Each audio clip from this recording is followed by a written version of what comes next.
नमस्कार दोस्तों, पेश है मेरी आज की कहानी। एक राजा था जो बहुत ही माना हुआ राजा था। उसके पूरे जो उसका राज्य था, सभी लोग उससे बहुत खुश थे। अब धीरे धीरे राजा जो था वो बूढ़ा हो चला था, तबीयत भी ठीक नहीं रहती थी, लेकिन राजा की कोई संतान नहीं थी। तो अब उत्तराधिकारी किसको बनाया जाए। मीटिंग हुई, किसी ने कहा कि आप में जो भी मंत्री आपको सबसे इंटेलिजेंट लगता है उसको आप राजा बना दीजिए। वो बात भी राजा को समझ नहीं आई। फिर बोला गया कि जितने हमारे विद्वान हैं पूरे राज्य में उनको आपसे मिलवाते हैं, आपको जो उनमें से अच्छा लगे उसे राजा बना दिया जाए। राजा को ये बात भी समझ नहीं आई। राजा चाहता था कि उसको एक जेन्युइन राजा मिले, हर किसी को चांस मिले कि वो राजा बन सके। तो राजा ने ऐलान किया कि मैं पर्सनल इंटरव्यू लूँगा, जो भी समझता है कि उसमें एक राजा बनने के गुण हैं वो आए, मैं उससे बातचीत करूँगा। अगर मुझे लगता है कि उसमें गुण हैं तो मैं उसे राजा बना दूँगा। तो बहुत से लोग जाने लगे राजा के पास अपनी लक ट्राई करने के लिए, लेकिन काफ़ी दिन गुजर गए, अभी तक राजा को अपना जो था सक्सेसर नहीं मिला था। उसी राज्य में एक छोटे से कस्बे में एक किसान का बेटा था, काफ़ी इंटेलिजेंट था। उसने अपने पिताजी से बात करी। उसने कहा, पिताजी मैं भी एक बार राजा बनने की ट्राई करूं। तो पहले तो पिताजी सुन के डर गए, बोले क्या बड़ी बात कर रहे हो बेटा, ऐसे कैसे हो सकता है, तुम कैसे राजा बन सकते हो। तो उसने कहा कि राजा बहुत जेन्युइनली बोल रहा है कि आओ मुझसे बात करो, जो मुझे समझ में आएगा उसे मैं राजा बना लूँगा। मैं जाता हूँ, एक बार बात करता हूँ, हो सकता है कि मेरी किस्मत चमक जाए, हो सकता है राजा को मैं पसंद आ जाऊँ। पिताजी ने कहा ठीक है, अगर तुम जाना चाहते हो तो जाओ। लेकिन बच्चे ने जब जाने की सोची तो उसने अपना संदूक खोला और उसमें पाया कि जितने भी कपड़े उसके पास थे वो सब बहुत ही पुराने थे, फेडेड थे, फटे हुए थे। और वो सोचने लगा कि राजा के पास मैं इन कपड़ों को पहन के कैसे जाऊंगा, तो मुझे कुछ तो करना पड़ेगा। लेकिन पिताजी से मांगने के लिए पैसे नहीं थे। जैसे तैसे जो थोड़े बहुत पैसे उसके पास पड़े थे उनको इकट्ठा किया और एक कपड़ा लेकर उसमें अपने हाथ से एम्ब्रॉयडरी कर करा के अपने दोस्त की मदद से एक कोट बनाया जो देखने में ठीक ठाक था। और उसने कहा कि ये मैं पहन के जाऊंगा, और चल पड़ा राजा की दरबार की तरफ उस कोट को पहनकर। नीचे उसकी पुरानी पैंट थी, पुरानी कमीज़ थी, ऊपर उसने ये हाथ का बनाया हुआ कोट पहन लिया।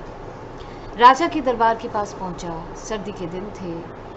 तो देखा कि उसके राजा के दरबार से काफ़ी आगे दूरी पर एक भिखारी था जो ठिठुर रहा था, बड़ा परेशान था। और उस भिखारी ने इसको कहा कि बेटा तुम मेरी कुछ मदद कर दो। तो उस लड़के ने कहा कि मेरे पास तो कुछ है नहीं, मैं आपकी क्या मदद करूं, मेरे पास तो खुद पैसा नहीं है। तो उसने कहा बहुत ठंड लग रही है, तुम्हारे पास कोई कंबल शंबल है तो दे दो।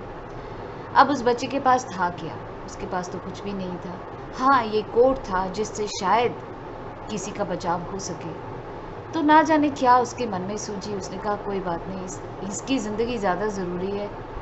वो कोट उसने उतारा, एक इकलौता कोट जो इतने सालों बाद उसने एक नया बनवाया था, वो उसने उस भिखारी को दे दिया। और फिर चल पड़ा राजा के दरबार की तरफ। और चलते चलते मन में सोच रहा था कि अब तो मैं देखने में भी बहुत गरीब लग रहा हूँ, देखने में भी अच्छा नहीं लग रहा हूँ, पता नहीं राजा मुझसे बात भी करेंगे कि नहीं। और उसको जब वो राजमहल में पहुंचा तो उसके मंत्रियों ने जो था उसको बोला कि तुम थोड़ी देर आराम करो, हाथ मुंह धो लो, थोड़ी देर में ही तुम्हें राजा जो है उसके दरबार में ले जाएंगे। और थोड़ी देर के बाद मंत्री आए और उसको जाके राज दरबार में बिठा दिया कि तुम बैठ जाओ, भी राजा आएंगे। थोड़ी देर में खटखट की आवाज़ हुई और उसने देखा कि जो राजा है वो अंदर आ रहे हैं। और जैसे ही राजा की शक्ल दिखी तो दंग रह गया। अरे, ये तो वही शक्ल है जो उस भिखारी की थी। तो आवाज़ ही नहीं निकली मुंह से, इशारों इशारों में राजा से पूछा कि क्या वो भिखारी तुम ही थे। तो राजा ने कहा हाँ, वो भिखारी मैं ही था।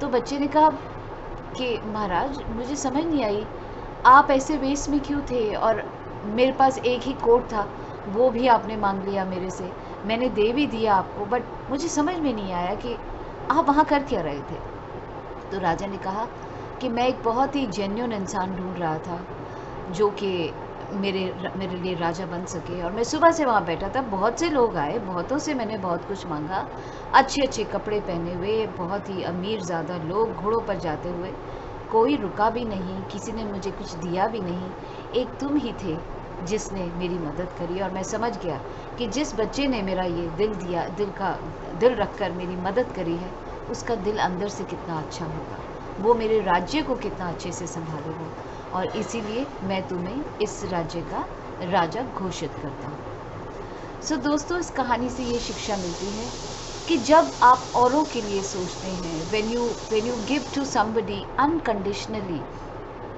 then it pays back to you, you know, in whichever form, maybe in the form of blessings. और वही एक सच्चे इंसान की पहचान होती है। तो ज़िंदगी में कुछ करो ना करो, लेकिन एक अच्छा इंसान ज़रूर बनो। और अगर आपको मेरी कहानी अच्छी लगी तो इसे शेयर ज़रूर कीजिएगा। कल फिर मिलती हूँ एक नई कहानी के साथ।